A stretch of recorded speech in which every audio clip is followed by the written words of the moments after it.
When the AUF released the call for special COVID-19 related projects, we saw this as a massive opportunity to develop a low-cost emergency care ventilator using off-the-shelf, readily available technology and local manufacturing. We ended up with our first clean sheet prototype that was designed, fabricated and assembled entirely by engineering students at the University of the South Pacific. AmbuVac is an artificial manual breathing unit which requires human effort to exert air. In many smaller islands here in the South Pacific, they do not have these ventilation systems, but what they do have is these AmbuVacs for the respiratory needs. The medical personnel in those smaller countries usually compress this bag for long periods of time, which causes their hands to die out, and it's not accurate or a suitable method. So, replacement to this, our team at the USP have designed this affordable ventilation system in perspective for the smaller islands for a better chance of survival for the critical cases. The casing of this system has been made out of A-grade stainless steel, housing all the circuitry.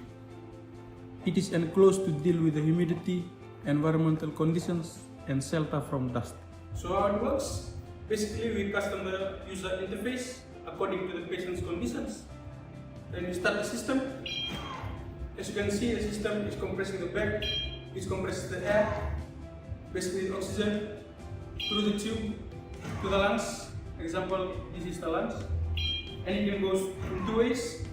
One is through the mask on the patient's face, and one is through the intubating tube through the root to the lungs.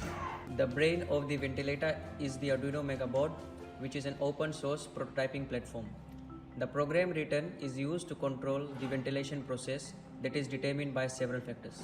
These factors includes the volume of oxygen being pumped inside the patient's lungs, the number of breaths taken per minute, and the time taken for each inhalation and exhalation cycles. The algorithm also helps to monitor the peak inspiratory pressure, also known as the peak pressure, inside the patient's lungs during the ventilation process. This monitoring helps to avoid excessive oxygen being pumped inside the lungs, and the volume to the system is changed automatically if these mishaps occur. Looking at the operations, it is quite straightforward and easy to grasp since we have designed it for an on-the-go use. Using sensors and limit switches, we are trying to mimic the respiratory cycle in order to get a function similar to the original medical approved ventilators. For starters, we are using a LCD screen to display the values the user has entered. The ventilator has 4 knobs with which you can vary the volume of air being delivered, the breaths per minute, the PRP pressure limit value, and the inhalation to exhalation ratio.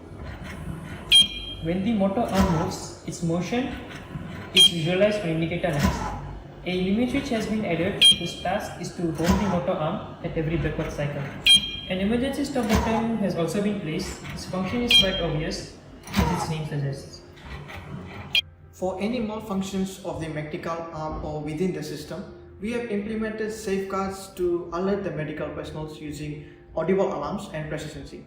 For example, if the patient regains consciousness during an operation and tries to oppose the machine with its own breathing, the peak pressure would get exceeded and the pressure sensor will sense this change and trigger a caution alarm.